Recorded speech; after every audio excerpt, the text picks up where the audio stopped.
दोस्तों, अगर आपको भी भारत और इंग्लैंड के बीच खेले जा रहे चौथे टेस्ट मैच के तीसरे दिन का महामुकाबला पसंद आया हो तो हमारी इस वीडियो को दिल से एक लाइक जरूर कीजिएगा। आज के इस वीडियो का लाइक टारगेट सिर्फ और सिर्फ 3000 लाइक्स है, तो लाइक करना तो बिल्कुल भी मत भूलिएगा। अब आपका ज्यादा समय न लेते हुए फटाफट तीसरे दिन की सुपर एक्साइटिंग हाइलाइट्स को दिखाते हैं। दोस्तों, आपको बताते चलें कि मैनचेस्टर के ऐतिहासिक मैदान में भारत और इंग्लैंड के बीच टेस्ट सीरीज का चौथा महामुकाबला खेला जा रहा है। इस मैच में टॉस जीतकर इंग्लैंड के कप्तान बेन स्टोक्स ने गेंदबाजी करने का फैसला किया था, जो कि काफी अच्छा साबित हुआ। पहले बल्लेबाजी करने के लिए उतरी टीम इंडिया ने अपने पहली पारी में 358 रन बनाए। इसके बाद इंग्लैंड की बैटिंग शुरू हुई।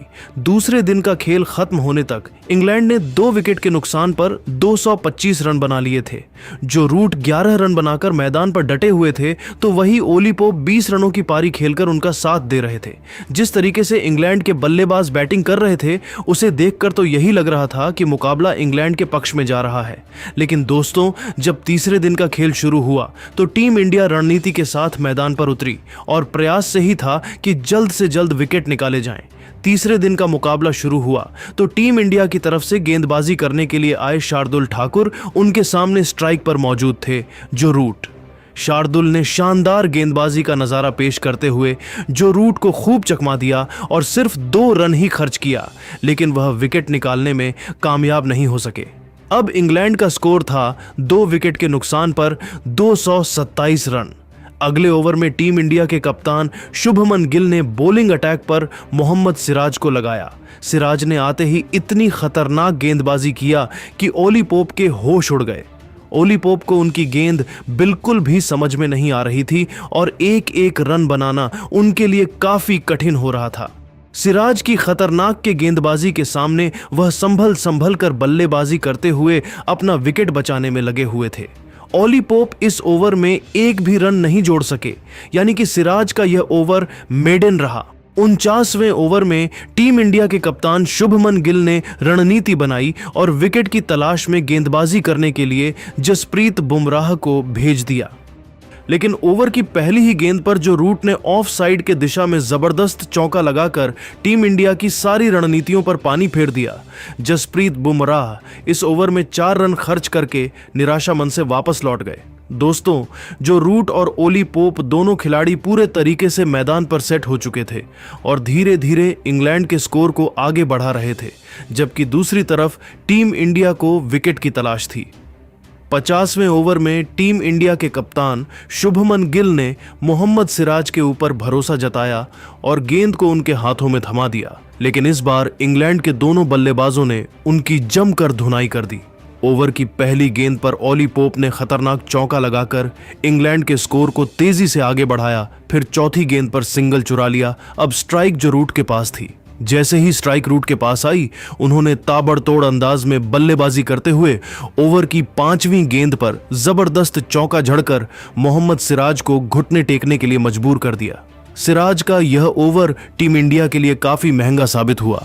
उन्होंने अपने इस ओवर में 9 रन लुटा दिए। अब इंग्लैंड का स्कोर 2 विकेट के नुकसान पर 240 रनों तक पहुंच गया था। 51वें ओवर में टीम इंडिया की तरफ से खतरनाक गेंदबाजी करते हुए जसप्रीत बुमराह ने ओली पोप को पूरी तरीके से जकड़ कर रखा और उन्हें एक एक रन के लिए तरसा दिया। ओली पोप को भी यह बात अच्छे तरीके से पता था कि अगर वह जसप्रीत बुमराह की गेंदबाजी के सामने कोई बड़ा शॉट खेलने का प्रयास करेंगे तो उन्हें महंगा पड़ सकता है। इसलिए समझदारी के साथ बल्लेबाजी करते हुए उन्होंने सिर्फ और सिर्फ डिफेंस किया। जसप्रीत बुमराह ने इस ओवर में एक भी रन नहीं खर्च किया। 52वें ओवर में मोहम्मद सिराज ने भी शानदार गेंदबाजी का नजारा पेश करते हुए जो रूट को खूब चकमा गया। इसके बाद अगले 2 ओवर तक इंग्लैंड के बल्लेबाज एक भी बाउंड्री नहीं लगा सके। टीम इंडिया की तरफ से 55वां ओवर लेकर आए जसप्रीत बुमराह ने जो रूट को अपना शिकार बनाने का प्रयास किया, लेकिन रूट ने ओवर की चौथी गेंद पर सिंगल लेकर स्ट्राइक ओली पोप के हाथों में थमा दिया। ओवर की 5वीं गेंद पर ओली पोप ने सनसनाता हुआ चौका लगाकर इंग्लैंड के स्कोर को तेजी से आगे बढ़ाया। इस चौके के साथ ही इंग्लैंड का स्कोर 250 रनों के पार पहुंच गया। दोनों खिलाड़ियों ने मिलकर बुमराह के इस ओवर से 5 रन जोड़े। अगले ओवर में टीम इंडिया की तरफ सेकंड बाजी करने के लिए आए सिराज ने सिर्फ 1 रन बनने दिया। 57वें ओवर में विकेट की तलाश में गेंदबाजी करने के लिए एक बार फिर से जसप्रीत बुमराह आए। ओवर की तीसरी गेंद को रूट ने लेग साइड की दिशा में धकेल दिया। गेंद तेजी से बाउंड्री की तरफ बढ़ रही थी जहां पर खड़े थे शार्दुल ठाकुर, लेकिन वह गेंद को नहीं रोक सके और जो रूट को चौका मिल गया। ओवर की चौथी गेंद पर जो रूट ने सिंगल चुरा लिया। इसी के साथ जो रूट टेस्ट क्रिकेट में सबसे ज्यादा रन बनाने वाले तीसरे बल्लेबाज बन गए। आपको बता दें कि टेस्ट क्रिकेट में सबसे ज्यादा रन बनाने के मामले में जो रूट से आगे अब सिर्फ रिकी पोंटिंग और सचिन तेंदुलकर है।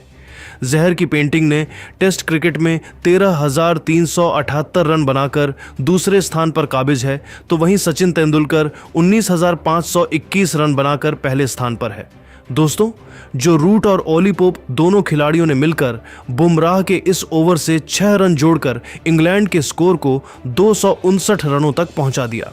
टीम इंडिया के कप्तान शुभमन गिल ने शार्दुल ठाकुर से लेकर मोहम्मद सिराज, यहां तक कि जसप्रीत बुमराह को भी आजमा लिया, लेकिन कोई भी गेंदबाज विकेट दिलाने में कामयाब नहीं हो सका। इसीलिए टीम इंडिया के कप्तान शुभमन गिल ने 59वें ओवर में गेंदबाजी में बदलाव करते हुए अंशुल कंबोज को बॉलिंग करने के लिए बुला लिया। लेकिन अंशुल कंबोज भी जो रूट और ओली पोप की खतरनाक बल्लेबाजी के सामने नहीं टिक सके और 5 रन खर्च करके वापस लौट गए। 60वें ओवर में भी दोनों खिलाड़ियों का बल्ला रुकने का नाम नहीं लिया और मोहम्मद सिराज के धज्जियां उड़ाते हुए 9 रन जोड़ डाले। अब इंग्लैंड का स्कोर 2 विकेट के नुकसान पर 275 रनों तक पहुंच गया था।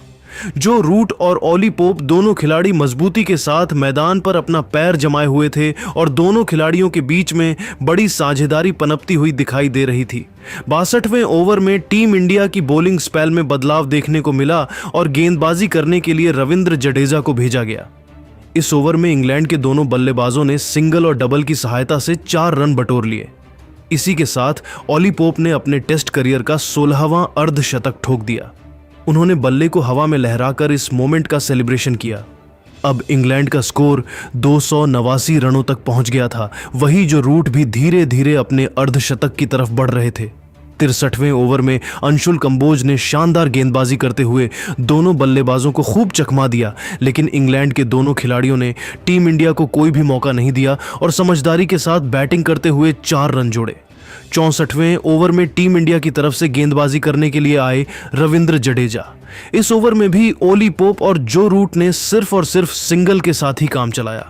टीम इंडिया का कोई भी गेंदबाज अभी तक एक भी विकेट नहीं निकल सका, इसीलिए भारतीय कप्तान शुभमन गिल काफी परेशान दिखाई दे रहे थे। 65वें ओवर में उन्होंने नई रणनीति बनाई और फील्डिंग में बदलाव किया। साथ ही गेंदबाजी करने के लिए अंशुल कंबोज को भेज दिया। अंशुल ने अपने लाइन और लेंथ से दोनों खिलाड़ियों को खूब परेशान किया। अंशुल की खतरनाक गेंदबाजी को देखकर जो रूट और ओली पोप दोनों खिलाड़ियों के होश उड़ गए। खतरनाक गेंदबाजी करते हुए अंशुल ने अपने इस ओवर में सिर्फ 1 रन ही बनने दिया, लेकिन वह भी जो रूट और ओली पोप की साझेदारी को नहीं तोड़ सके और टीम इंडिया की रणनीति एक बार फिर से फेल हो गई। इसके बाद अगले ओवर में टीम इंडिया की तरफ से जडेजा ने गेंदबाजी किया, जहां पर दोनों बल्लेबाजों ने मिलकर 2 रन जोड़े। 70वें ओवर में ओली पोप ने बल्लेबाजी करने का अंदाज बदला, जहां पर टीम इंडिया की तरफ से गेंदबाजी कर रहे थे अंशुल कंबोज। खतरनाक बल्लेबाजी करते हुए ओली पोप ने ओवर की दूसरी गेंद पर जबरदस्त चौका लगाया। फिर चौथी और 5वीं गेंद पर चीते की रफ्तार से दौड़कर 2-2 रन पूरे किए। इस तरीके से अंशुल कंबोज ने इस ओवर में 9 रन खर्च कर दिए। इसी के साथ इंग्लैंड का स्कोर 300 रनों के आंकड़े को पार कर गया। 68वें ओवर में टीम इंडिया की तरफ से रविंद्र जडेजा ने गेंदबाजी किया। उनके सामने स्ट्राइक पर मौजूद थे जो रूट। ओवर की दूसरी गेंद को रूट ने ऑफ साइड की दिशा में धकेल दिया और 2 रन चुरा लिए, लेकिन इसके बाद जडेजा ने शानदार गेंदबाजी करते हुए अगली 3 गेंदों में एक भी रन नहीं बनने दिया और अंतिम गेंद पर जो रूट ने 2 रन चुराकर इंग्लैंड के स्कोर को 305 रनों तक पहुंचा दिया। वही जो रूट अपने अर्धशतक से सिर्फ 5 रन दूर थे। 69वें ओवर में टीम इंडिया की गेंदबाजी में जबरदस्त बदलाव देखने को मिला और शुभमन गिल ने गेंदबाजी करने के लिए वॉशिंगटन सुंदर को बुला लिया। सुंदर के ओवर की पहली गेंद पर ओली पोप ने सिंगल लेकर स्ट्राइक जो रूट को दे दिया। ताबड़तोड़ अंदाज में बल्लेबाजी करते हुए जो रूट ने ओवर की दूसरी गेंद पर रिवर्स स्वीप के जरिए शानदार चौका लगाकर इंग्लैंड के स्कोर को रॉकेट की रफ्तार से आगे बढ़ाया। अब उन्हें अपना अर्धशतक पूरा करने के लिए सिर्फ 1 रन की जरूरत थी और अगली ही गेंद पर सिंगल लेकर उन्होंने अपने टेस्ट करियर का 67वां अर्धशतक ठोक दिया। उन्होंने बल्ले को हवा में लहराकर इस मोमेंट का सेलिब्रेशन किया, साथ ही दर्शकों का भी अभिवादन किया। 70 ओवर की समाप्ति के बाद इंग्लैंड का स्कोर 2 विकेट के नुकसान पर 313 रनों तक पहुंच गया था। दोस्तों, ओली पोप और जो रूट दोनों खिलाड़ी जबरदस्त फॉर्म में दिखाई दे रहे थे। खासकर जो रूट की तूफानी बल्लेबाजी को देखकर ऐसा लग रहा था कि आज वह अलग ही मकसद से मैदान पर बल्लेबाजी करने के लिए उतरे हैं। टीम इंडिया की तरफ से 72वां ओवर लेकर आए रविंद्र जडेजा। यहां पर भी जो रोड का बल्ला रुकने का नाम नहीं लिया और चौथी गेंद पर इतना खतरनाक चौका लगाया कि स्टेडियम में मौजूद दर्शक खड़े होकर तालियां बजाने लगे। 73वें ओवर में दोनों खिलाड़ियों ने सिंगल और डबल की सहायता से कर जोड़ लिए। दोनों बल्लेबाजों ने अपनी खतरनाक बल्लेबाजी के दम पर टीम इंडिया पर पूरी तरीके से दबाव बनाकर रखा था और अभी तक इंग्लैंड का पलड़ा भारी दिखाई दे रहा था।